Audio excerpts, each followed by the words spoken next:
que nous avons après le film, c'est que vous avez vu le film et vous allez pouvoir leur poser tout un tas de questions.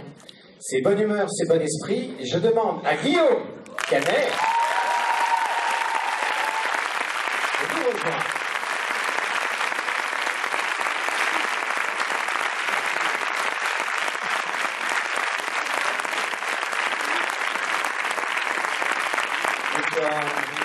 Excusez-moi, je suis un petit fou rire.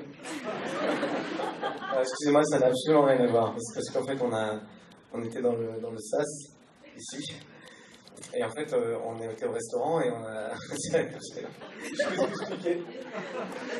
Non, c'est pas du tout ce que vous pensez, mais on a vu une petite poire à la fin du... Et on n'est pas du tout bourré, mais... En fait, elle est en train de lui monter, mais maintenant. Là, elle est là pour lui. Non. Moi, elle est encore là, mais lui, elle est là. Dans le sas, il m'a dit surtout pas leur dire qu'on est bourré. Ils vont juste penser qu'on est très cool. Et quand il disait ça, il y avait le micro qui était comme ça. Il me parlait avec le micro là, donc heureusement vous avez pas entendu parce qu'il y avait encore la musique, mais le micro était ouvert et c'est ça qui m'a fait rire, c'est d'imaginer que vous puissiez entendre faut pas leur dire qu'on est bourré. Ils vont penser qu'on est cool. Voilà, bon, excusez-moi. Ça m'a fait beaucoup rire maintenant de le dire, ça m'a un peu lâché. Bonsoir. Bonsoir. Écoutez, je suis fou de joie parce que c'est vrai que ça fait maintenant pratiquement 3 semaines qu'on est...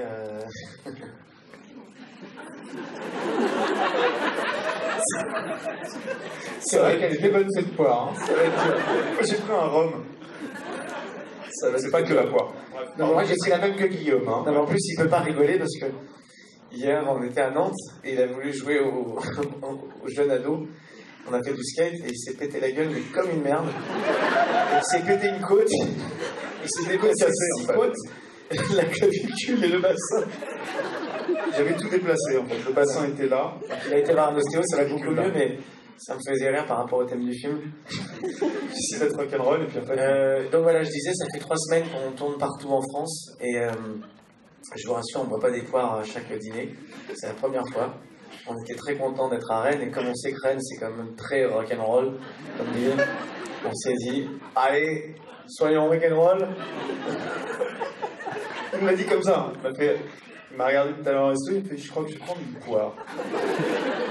Lui qui est pas du tout rock, il prend jamais d'alcool normalement. Je fais, bah vas-y. Et voilà. On avait là. Non, mais on savait que Rennes était rock, donc voilà, on voulait se mettre un peu dans le bain. Non voilà, ça fait 3 semaines donc on parcourt la France et c'est un bonheur immense parce que quand on a bossé pendant 1 an et demi et qu'on est stressé à l'idée de la rencontre avec le public, et là c'est vrai que ça fait 3 semaines qu'on a cette chance d'avoir des belles grandes salles comme ça remplies et voilà, je veux vous dire vraiment que ça me touche beaucoup d'abord que vous ayez cette curiosité et que vous veniez aussi en avance, en amont de la sortie du film. Ça me touche vraiment beaucoup, donc un grand merci. Voilà, déjà.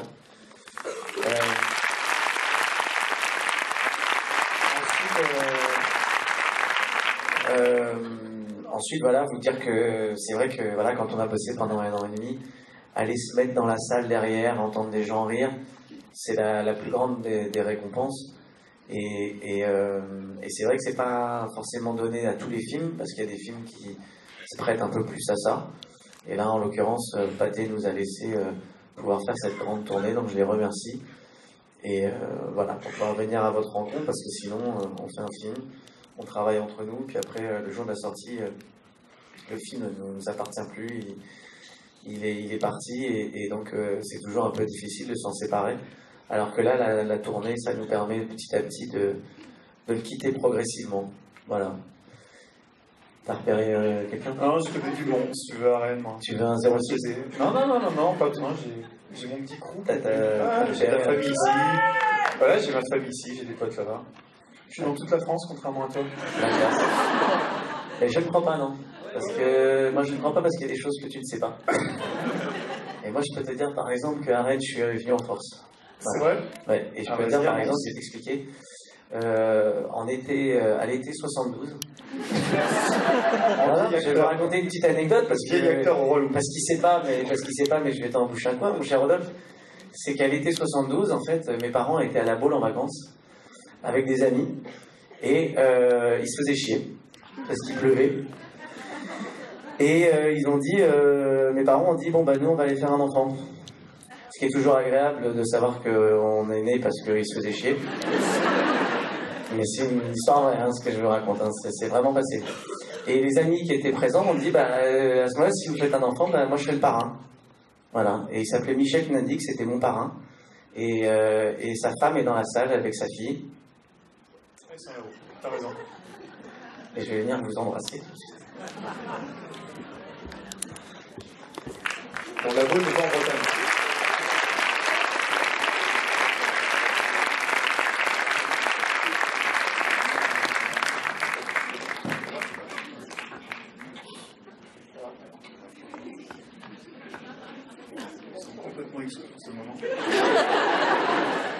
Excusez-moi, mais c'était très bon, ça fait longtemps qu'on ne s'est pas vu. Voilà. C'est vrai cette histoire, non? Je t'en rappelle. Voilà. C'est beaucoup de choses, j'ai pas le droit de montrer. La Baule n'est pas en Bretagne, Guillaume. Quand? La Baule n'est pas en Bretagne. Non, mais ils sont de Laval. C'est la paillette. Quoi? C'est pas en Bretagne, là?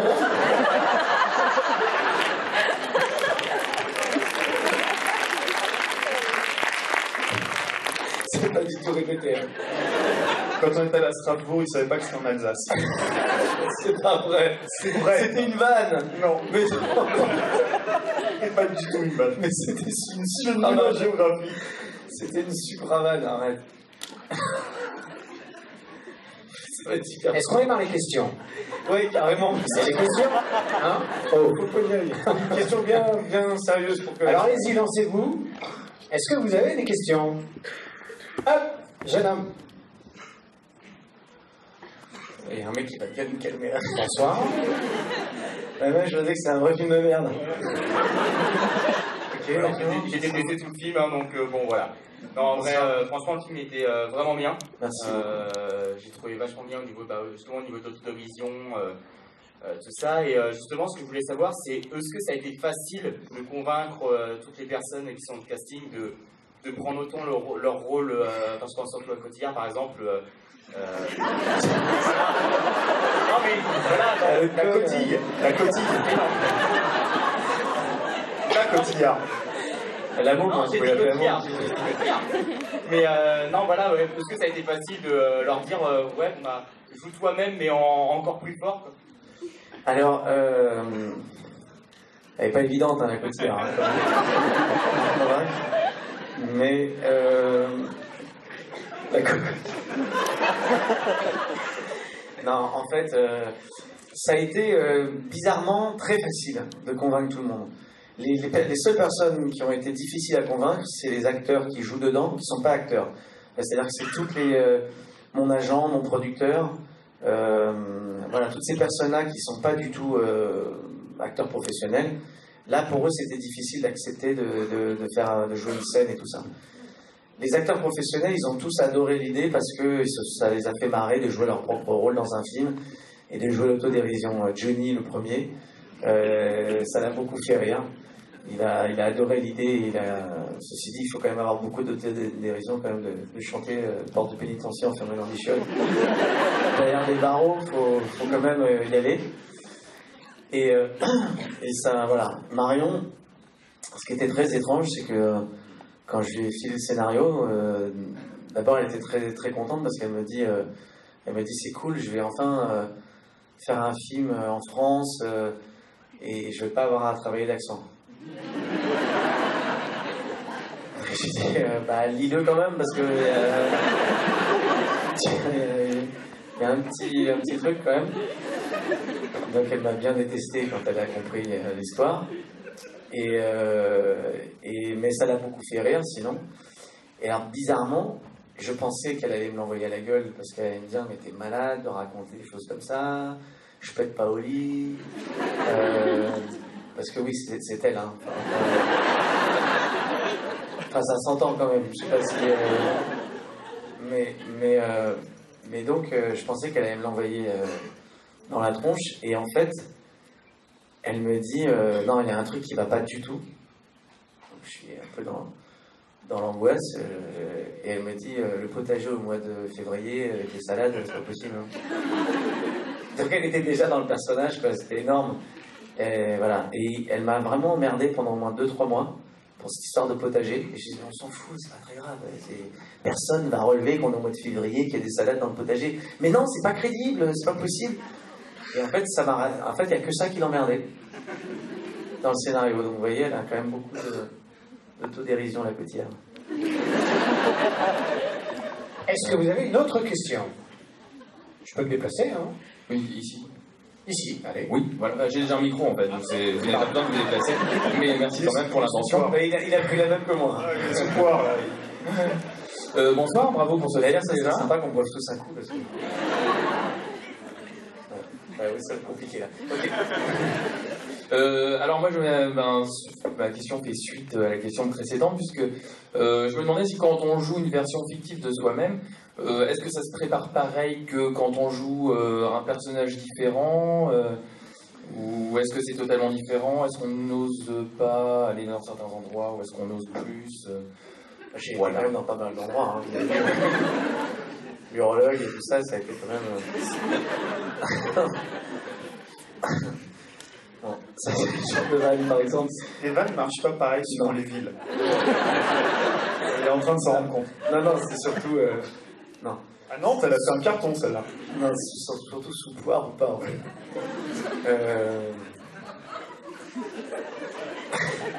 Tu veux que je réponde? Non, ça va aller. En fait, moi, je trouve ça plutôt très agréable. J'avais connu ça sur la série de Éric Judor, dans Platane. De jouer son propre rôle.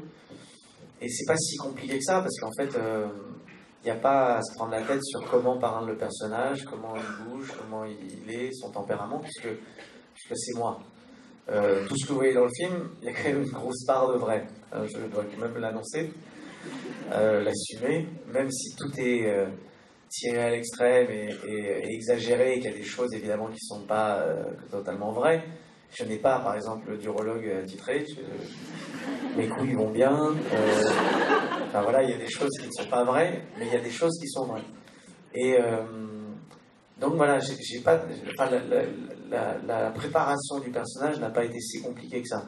Ce qui a été plus compliqué, c'est de préparer tout en amont au niveau de la réalisation, que ce soit les plans, que ce soit toute la mise en scène, parce que comme j'allais jouer et réaliser, c'est vraiment un travail de schizophrène, parce qu'on joue avec la personne en face, tout en jouant, on la regarde jouer, en essayant d'analyser ce qu'elle est en train de faire, mais en même temps, j'ai un regard sur la caméra pour savoir si elle est au bon moment, au bon endroit.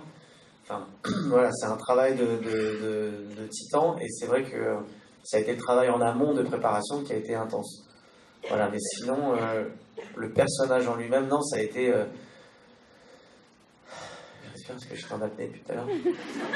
Le personnage en lui-même, ça a été un vrai plaisir de se lâcher comme ça, d'être dans un truc de lâcher prise, et de révéler enfin qui j'étais, quoi. C'était plus à l'écriture, en fait, qu'il a commencé à préparer ça.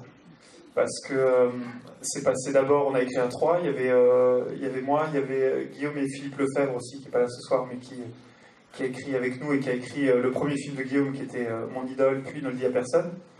Donc on le connaît tous les deux très bien, parce que ça fait 20 ans maintenant qu'on se connaît tous. Et en fait, le travail a consisté à partir de... Comment ? 20 ans. En vieux, quoi. En fait, le travail, c'était de partir de ce qu'on connaît. Et puis, Guillaume s'est pas mal foutu de sa propre gueule. Hein, il s'est chargé de son propre dossier. Excusez-moi, mais nous... Allô D'accord, bon, venez. Bon, on va attendre alors.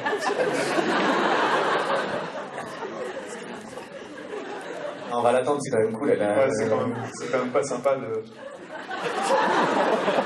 Non, pardon. Et non, va avec elle. Quoi? On va avec elle. Ouais, on continue. Le micro doit marcher. Et en fait, non, l'histoire, c'était de justement jouer, comme il disait tout à l'heure, entre ce qu'on connaît de lui et puis d'inventer une partie. Jouer aussi avec les parties fantasmées que les gens imaginent de la vie de Guillaume et Marion, et puis faire un mélange de tout, et où effectivement, comme le début commence comme une espèce de docu-fiction, on ne sache plus vraiment où est la vérité de la réalité de la fiction, et puis doucement, bah aussi dans la manière de filmer, tout ça devient une fiction parce que, voilà, ne serait-ce que les plans de travelling, de steadicam, tout au début est à l'épaule, et à la fin ça devient un vrai film avec une grammaire narrative qui est beaucoup plus filmique, quoi. Et donc voilà, c'est comme ça que lui, dès le début, il a commencé à plaisanter sur sa propre personne, et puis on a fait la même chose avec Gilles, qu'on connaît très bien aussi, avec Marion évidemment, et avec toutes les personnes qui jouent et qui font partie de son entourage. Et voilà. Mais c'était assez jubilatoire à écrire, parce que du coup, ça permettait de se foutre de sa gueule toute la journée, et de dire que c'était pour le boulot. Mais à vrai dire, il a été encore plus dur avec lui-même qu'on a pu l'être nous. Donc voilà. Est-ce qu'il y a une autre question? Au premier rang, Jérôme? Allez, au premier rang. Jérôme? Je voulais savoir comment l'idée vous est venue de faire justement une sorte de biographie, enfin autobiographie, un film sur vous en fait. Comment c'est... Alors c'est venu en fait d'une vraie interview. J'ai fait une interview avec une jeune journaliste qui pendant l'interview me dit non mais le problème vous c'est que vous n'êtes pas très rock quoi. Alors je lui dis mais comment ça? Elle me dit bah aujourd'hui avec votre femme, votre fils, maison de campagne, les chevaux, c'est pas très sexy quoi. Et elle commence à me parler de la nouvelle génération qui arrive, de Pierre Ninet, de Gaspard Ulliel, tout ça, et qui donc sont très sexy. Et donc elle m'explique pourquoi ils sont très sexy, tout ça. Et moi j'essaie de me justifier. Comme dans le film, en me disant, mais j'ai vraiment dit cette phrase, hein, je joue de la guitare électrique depuis que j'étais mais pour de vrai. Et en la disant, je me rends compte de ce que je venais de dire. Et je suis sorti de cette interview. Ça n'a rien dit depuis, hein. Non, là, vraiment, il n'y a pas eu grand-chose d'intéressant. Non, vous n'avez rien raté, je vous assure. Et donc, j'expliquais pourquoi d'où me venait cette idée. Voilà. Je disais que ça venait d'une vraie interview. Et donc, je suis sorti de là et je me suis dit que c'était en même temps un projet. D'ailleurs, il y avait mon attaché de presse qui est là, Magali Monté, que je remercie, que je salue, qui était dans la salle. Et je lui ai dit en sortant, j'étais un peu énervé. Je me suis dit, mais c'est qui cette conne? Et en fait, après, je me suis dit, mais c'est un super sujet, parce qu'imaginons que je sois vraiment dans une période de doute ou de grosse crise de la quarantaine. Le mec, s'il décide de devenir rock, ça peut faire quand même des dégâts. Et on était en train d'écrire à ce moment-là un film avec Rodolphe. Moi, je venais de passer une année de cauchemar, parce que j'avais eu la sortie de Blood Ties, qui était mon dernier film que j'avais fait aux États-Unis, qui s'était très très mal passé. Enfin, très très mal passé. C'est un film que j'aime vraiment beaucoup, mais ça s'était mal passé parce que les critiques l'avaient descendu et puis les gens n'étaient pas venus le voir. Et donc j'avais décidé d'arrêter. Je voulais arrêter le cinéma, voilà, donc j'ai pris ma licence à cheval, j'ai repris ma licence, je suis reparti en concours et j'ai passé 1 an à faire des concours à cheval.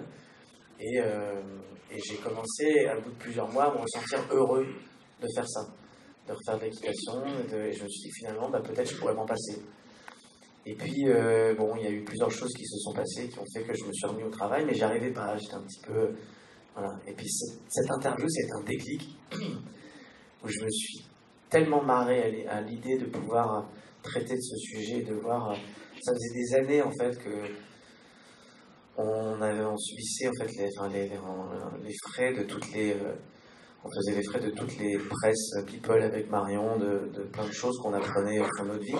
Comme par exemple, j'ai appris il n'y a pas longtemps que Brad Pitt dormait souvent à la maison. Tellement souvent que le enfant qu'on attendait était lui.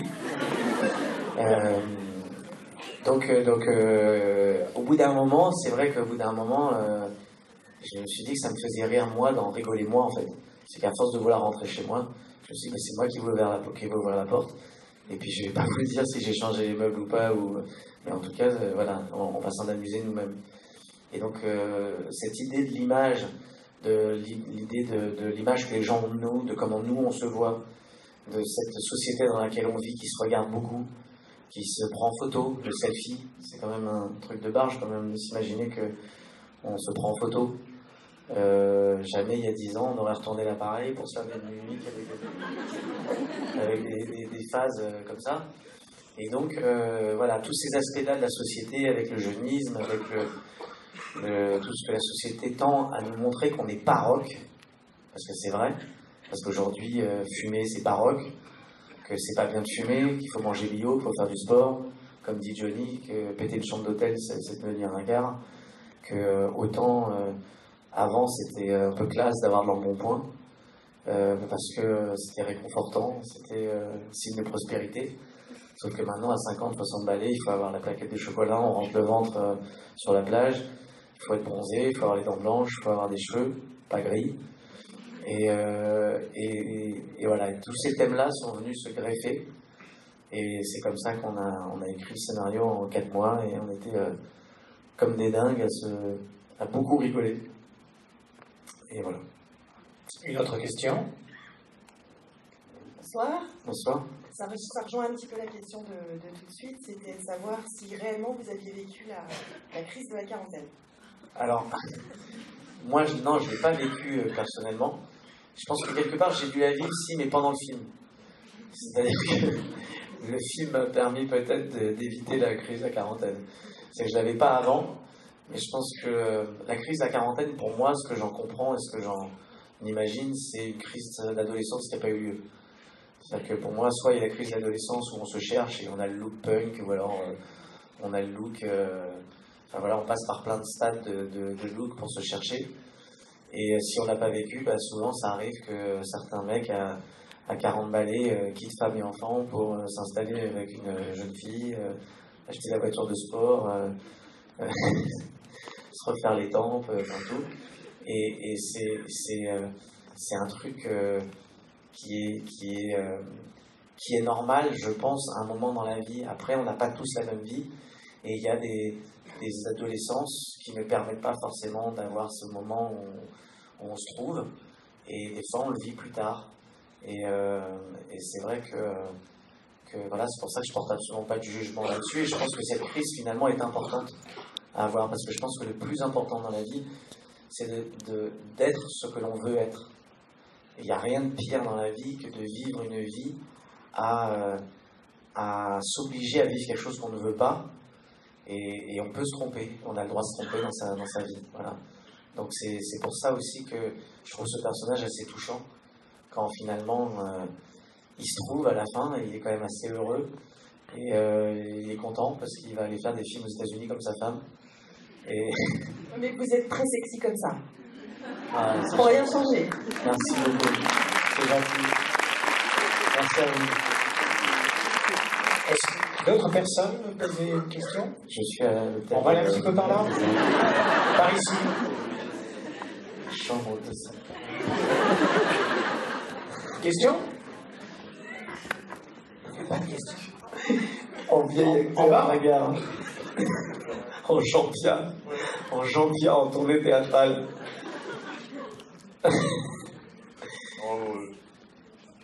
Pardon. Il y a un déménagement là de... Bonsoir. Je voulais vous demander, est-ce que la transformation physique dans le film, comment ça s'est passé? Est-ce que c'est quelque chose que vous avez déjà pensé à faire?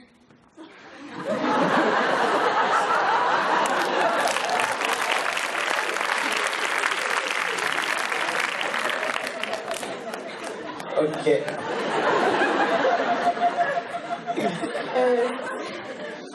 C'est pas dans ce sens-là que je... Non, j'ai pas compris. Comment les effets spéciaux sont... On va trouver le sens. Mais, alors, pour répondre à votre question, alors, j'adore. On a un client là. On a un client là. Il est extraordinaire, ce rire. Elle parlait des effets spéciaux, Guillaume. Est-ce que tu peux lui répondre sur les effets spéciaux dans ce film? Vous voulez un petit mot, non? Non, il rigolait. Les effets spéciaux. Alors, les effets spéciaux. D'abord, est-ce que j'ai déjà pensé à faire ça? Non. Attends, j'attends. Il faut qu'on... Non, ça va. Et ça aide plus. Et Il vient d'où? Vous appelez comment? Oh, on n'aura pas la réponse. Non, non. Vous voulez sortir? Non, arrêtez, parce qu'après il va se pisser dessus. Laissez-le respirer 2 secondes. Donc, non, laissez-le, franchement. Il va se calmer. On va se calmer. Donc, pour répondre à votre question, les effets spéciaux, c'était fait en fait avec du latex qui était collé sur le visage. Et c'était assez contraignant parce que c'était tous les matins 3 heures environ de maquillage. Donc comme souvent on commençait vers 7 heures, ça me faisait arriver vraiment tôt. Et c'était très contraignant parce qu'il fallait mettre de l'alcool, des trucs pour sécher au maximum la peau pour que ça colle bien. Il y avait toutes les vapeurs d'alcool, de trucs chimiques dans les yeux, donc j'avais les yeux, des maux de tête toute la journée. Mais bon, bref.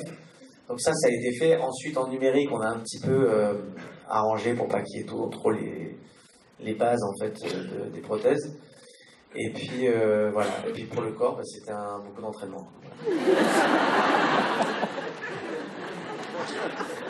C'était un putain de taf quand même. Ça m'a pris au moins 3 semaines. 3 grosses semaines. Ouais, 3 grosses salade, semaines. banane. Voilà. Et puis beaucoup d'exercices. Ouais, beaucoup d'exercices. Non, alors, pour tout ce qui est parti où j'étais habillé, bah, c'était un faux corps. C'était un faux corps en latex que j'enfilais aussi, qui était une espèce de combinaison qui était très très lourde et très chaude. Et donc ça a été voilà, pour toutes ces périodes-là, avec des phases différentes en fonction de l'évolution. Et pour toutes les parties en fait où j'étais torse nu, et là c'était un garçon qui s'appelait Anthony Amar, qui était bodybuilder, et qui m'a prêté son corps, si je puis dire, et qui en fait reproduisait exactement les mêmes mouvements que moi quand je faisais une scène. Il faisait exactement la même scène, les mêmes mouvements, au millimètre près. Il fallait reconstituer exactement la même scène afin de pouvoir coller après ma tête sur son corps. Donc ça a été une vraie galère. Et on a fait ça pour toutes les scènes qui étaient, où j'étais très bodybuildé, ainsi que les scènes avant en fait où j'étais un peu gros, un peu, je me tâtais les trucs, où là en fait on a pris le corps de Rodolphe.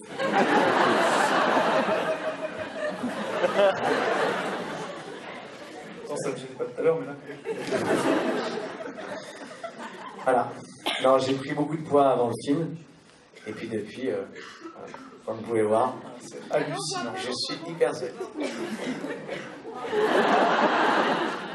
Trop tard. Allez regarder. Donc voilà. Une autre question? Allez.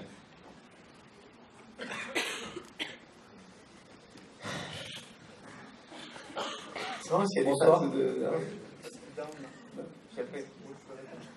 Oui, pardon. Vous regardez. Non, excusez-moi. Bonsoir, je plaisante. J'avais une autre question également concernant alors effectivement la crise de la quarantaine, mais justement aussi mettre en avant le fait qu'à un moment est venu sur le tapis le fait que vous soyez dépassé, que vous ayez un certain âge, qu'il y ait une nouvelle génération. Pourquoi vous avez mis ça en avant dans le film? Est-ce que c'est quelque chose qui vous est venu aux oreilles, qui vous a énervé, vous avez envie de mettre en avant? Pourquoi ça? Parce que c'est ce qu'elle m'a dit en fait dans l'interview. C'est ce qu'elle m'a dit pour de vrai en fait dans cette interview en me disant qu'aujourd'hui il y avait des rôles quand même qu'il fallait que je sois conscient qu'il y avait des rôles que je pouvais plus faire. Donc elle a vraiment dit le maximum tout. Ah ouais, ce que vous voyez dans le film est très proche de ce qu'elle a pu me dire en fait. Ça vous donne une idée un peu du tas de conneries qu'on entend en interview. Mais donc voilà, c'était assez marrant, mais non, moi j'ai jamais eu de problème dans l'idée de... T'as chopé un 06, Amélie? Elle dit. C'est lui qui règle mes problèmes avec les paparazzi maintenant. J'ai arrêté de m'en occuper, c'est lui qui s'en occupe. Et donc, non, j'ai jamais eu ce souci d'avoir une jeune génération qui arrive derrière moi et que ça me pose un problème. Moi, ça me pose pas de problème. Maintenant, ce qui nous intéressait, nous, c'était de vraiment confronter au jeunisme. Aujourd'hui, avec les progrès techniques. C'est technique parce que je me prends un flash dans la gueule depuis tout à l'heure, c'est pour ça que j'ai parlé technique. Mais Mais depuis les progrès de médecine, on a aujourd'hui à 50, 60 ans, pas vieux. On est en fait, on peut être en très bonne santé et avoir envie de continuer son métier le plus longtemps possible. Seulement à 50, 60 ans, donc beaucoup de boîtes et beaucoup de domaines, on vient vous dire qu'il y a des nouveaux qui arrivent, la jeune génération qui arrive, il va falloir quand même penser un moment à aller à la retraite, et voilà. Et c'était ça qui nous intéressait aussi, c'est-à-dire que dans tous les domaines, dans tous les métiers, il y a un moment, ce roulement qui se fait, et il faut penser à faire autre chose. Et chez les acteurs, et notamment les actrices, c'est vrai que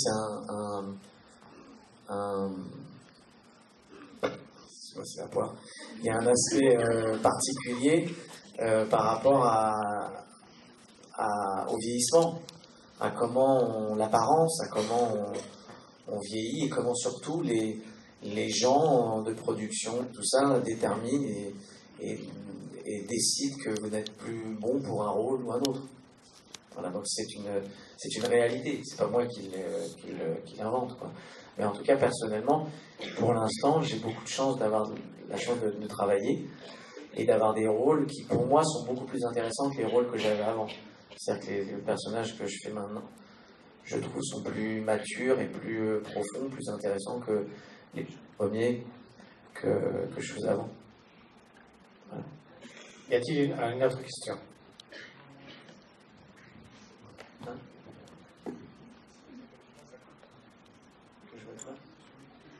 Bonsoir.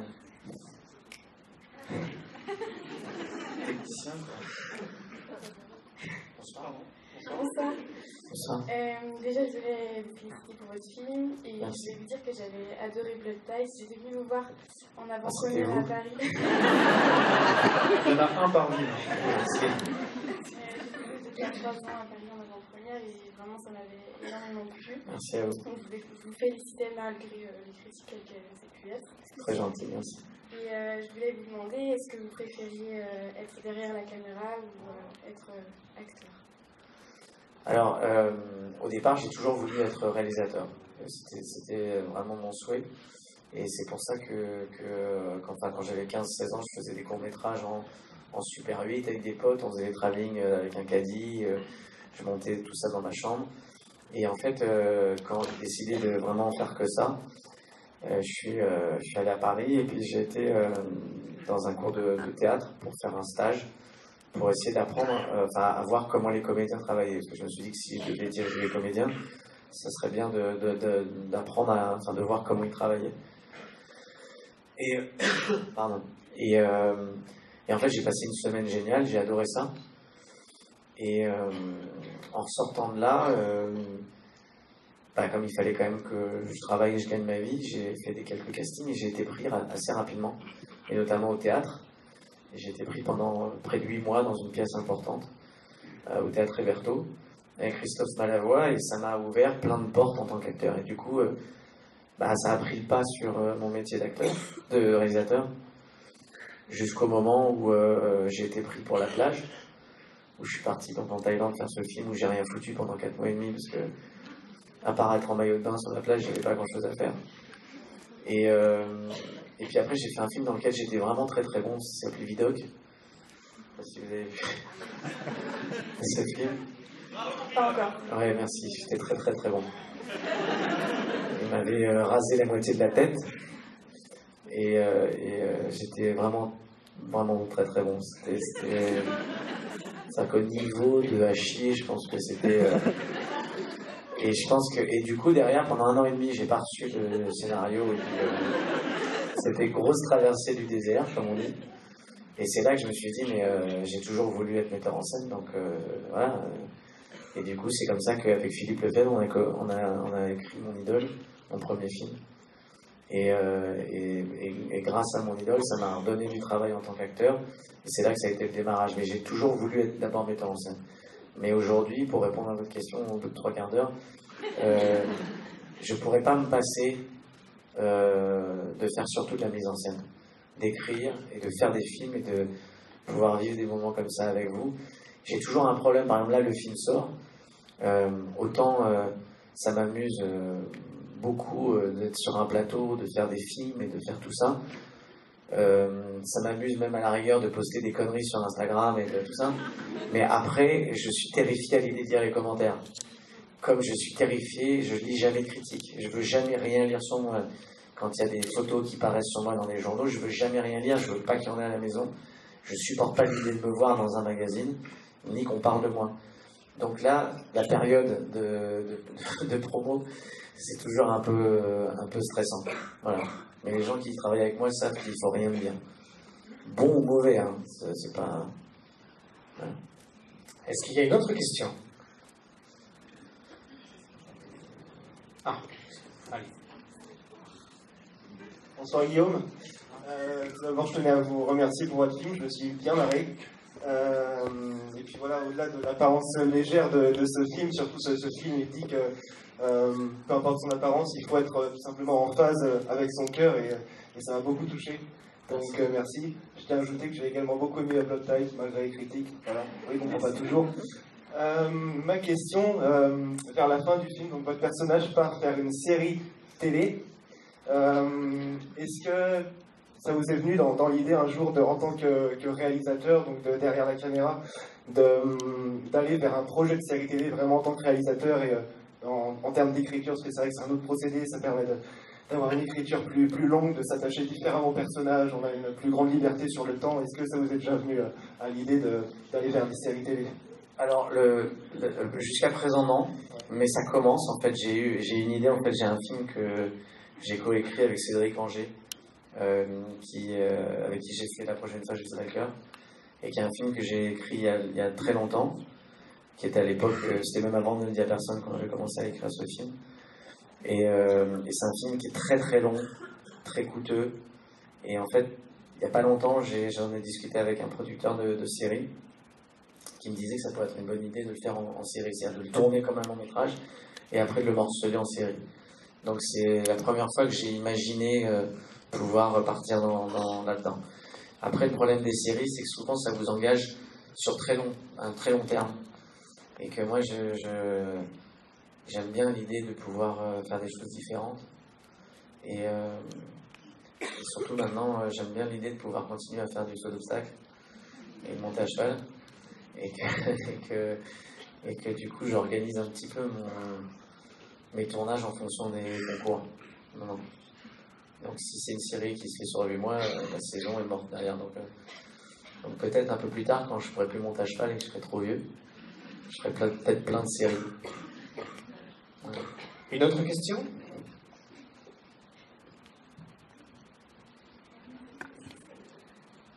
Oui, je voulais juste savoir, vous parliez tout à l'heure du challenge sur Instagram. Est-ce qu'on peut considérer, après la dernière photo de Marion, que vous déclarez forfait ou Ça m'étonnerait. Non, j'ai un très très gros dos pour Marion. Et j'attends juste le bon moment pour le balancer. Non, j'ai un très gros dos. Vous allez voir. En fait, on en a tous sur les uns les autres. Enfin, c'est un peu une espèce de guerre froide, en fait. Il a quand même... Ouais. Excuse-moi, je vais te couper là, mais c'est important ce que je voudrais dire. C'est qu'il a quand même été jusqu'à... Parce que c'est quand même assez dégueulasse. Il a quand même été jusqu'à appeler ma sœur, qui ne me connaissait pas avant ça. Hein.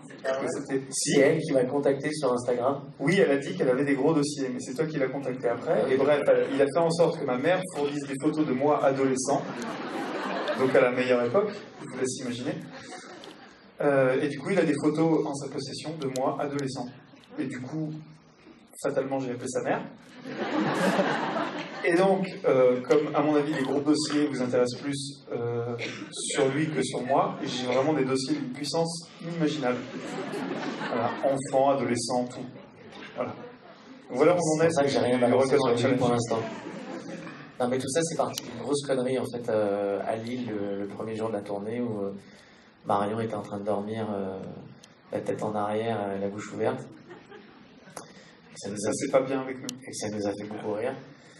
Et du coup, on l'a prise en photo et on a eu la bonne idée de la poster. Et du coup, quand elle s'est réveillée, elle était super contente. Et elle a dit, ok, espèce d'enculé, tu vas voir. Et puis elle est partie dans ce truc et en fait, ça nous amuse beaucoup parce que maintenant, j'ai vu des photos qui me font mourir de rire de gens qui jouent à ça chez eux. Et notamment une nana qui a envoyé une photo de son mec en train de jouer à la PlayStation, alors qu'il doit avoir mon âge, et avec des chaussons en forme de licorne, des grosses peluches, et elle a marqué, voilà, quand c'est comme ça, je sais que c'est dimanche. Et ça m'a beaucoup fait rire. Et donc voilà, et du coup, on a même fait une petite vidéo pour rigoler, parce que tout ça, c'est des vraies photos, hein, ce que vous avez vu, enfin, sauf la mienne avec les bouillottes, évidemment, mais on a fait une fausse vidéo dans une pharmacie où j'achète des chols. Et c'est très marrant parce que les gens réagissent de manière hyper énervée. En fait, il y en a certains qui disent mais ça c'est un fake, c'est pas possible. Alors c'est de la promo, alors c'est de la merde. Et ça m'a fait tellement rire parce que c'est tellement ce que raconte le film sur ce qui est vrai, ce qui est pas vrai et comment. Et puis même les réseaux sociaux, enfin la manière dont on traite l'image et comment on se sert aussi de l'image. Et moi qui n'ai jamais été quelqu'un de très réseaux sociaux et tout ça, je m'amuse beaucoup parce que pour le coup, c'était pas du tout prévu comme un truc de promo, mais ça l'est devenu et je trouve ça plutôt. Il y a une mouche. Voilà. C'est pour ça qu'on dit se moucher en fait. C'est une pote à toi en plus? Non. Mais si, parce que c'était le même rang. Non, c'est juste derrière. Ah, c'est vrai. Ah, j'étais pas loin, puis ils ont des lunettes toutes les deux. Ouais, c'est ça. Désolé pour l'affiche. Est-ce que vous avez une autre question?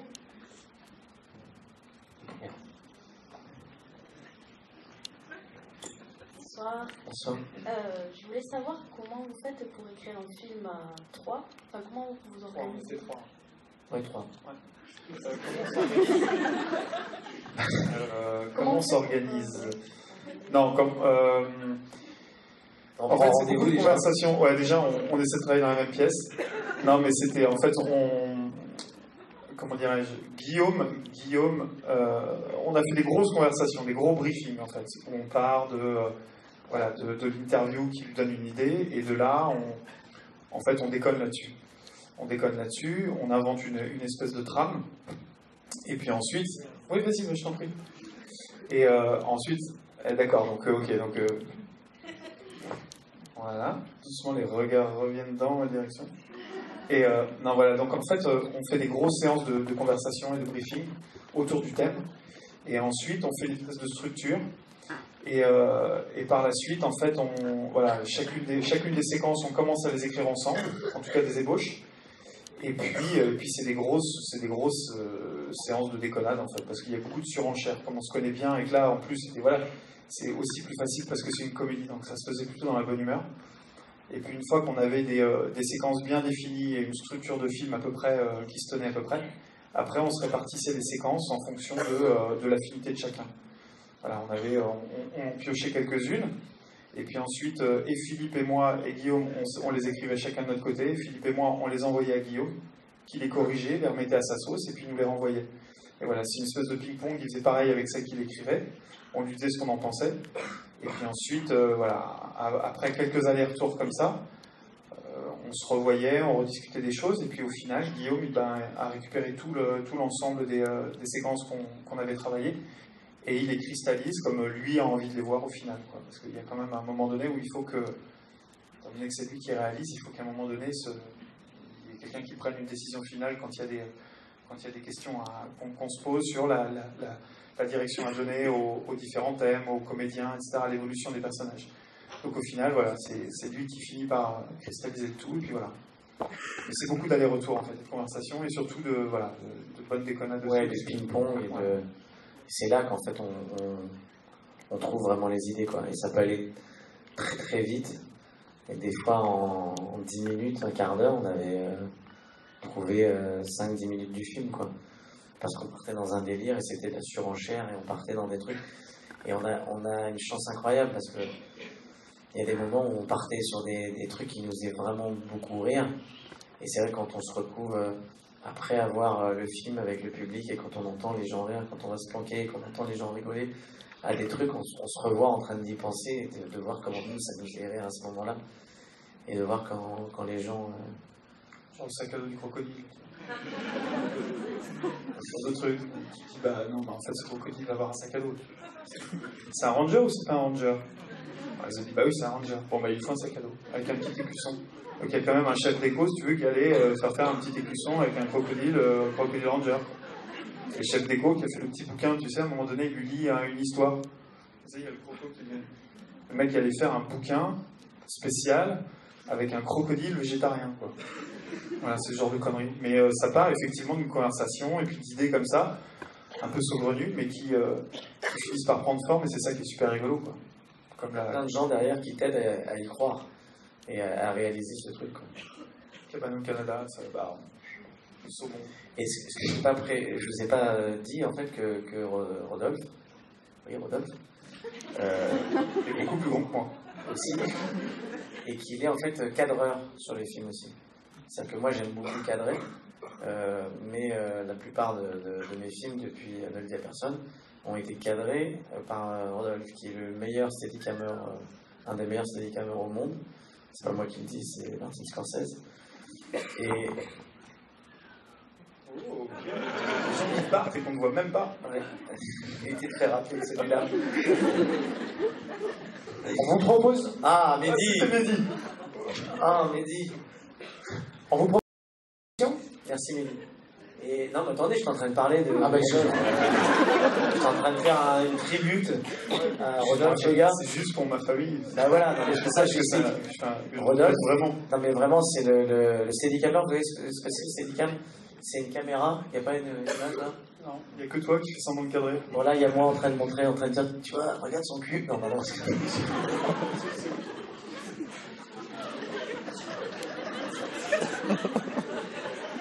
c'est pas vrai, quoi. Pardon, je suis désolé. Je suis navré. Oh, il est navré. Excusez-moi. Je suis navré. Il n'y a pas une photo dans le Mais non, il n'y en a pas. Alors, le Steadicam, en fait, c'est une caméra qui est posée sur un harnais avec un bras, en fait, articulé, qui permet, en fait, de poser la caméra dessus et de faire des plans. Quand vous voyez des plans, en fait, au cinéma qui sont très, très doux, comme ça, où il n'y a pas aucun à-coup, c'est un Steadicam. Et le Steadicammer avance avec ses jambes, comme ça, et il tient la caméra, mais ça pèse au moins 40 kilos. Et c'est pour ça qu'on appelle jambes de béton. Parce que si vous avez l'occasion, tout à l'heure, de venir toucher ses cuisses, c'est ouf. Non mais je vous assure, c'est comme si vous appuyez sur le mur. Là, des cuisses de Barjot. C'est pour la petite anecdote, cuisses de béton. Voilà, c'était très intéressant. Mais non, c'est un grand cadreur. Et en fait, je te raconte tout ça parce qu'en fait, sur le film, c'était vraiment mon premier public. Comme on avait écrit ensemble, moi j'avais vraiment besoin d'un regard extérieur. Et Rodolphe, en fait, c'est avec lui aussi qu'on discutait des scènes au fur et à mesure quand j'avais des doutes, parce que c'est pas évident de jouer, de se voir en même temps, et donc c'était un peu mon premier public, quoi. Et comme il a un rire qui me fait rire, j'avais vraiment très envie à chaque fois de le faire rire, donc ça me motivait à faire le con devant la caméra pour qu'il rigole. Et je sais pas pourquoi j'ai raconté tout ça. Quasi une déclaration. Allez, dernière question.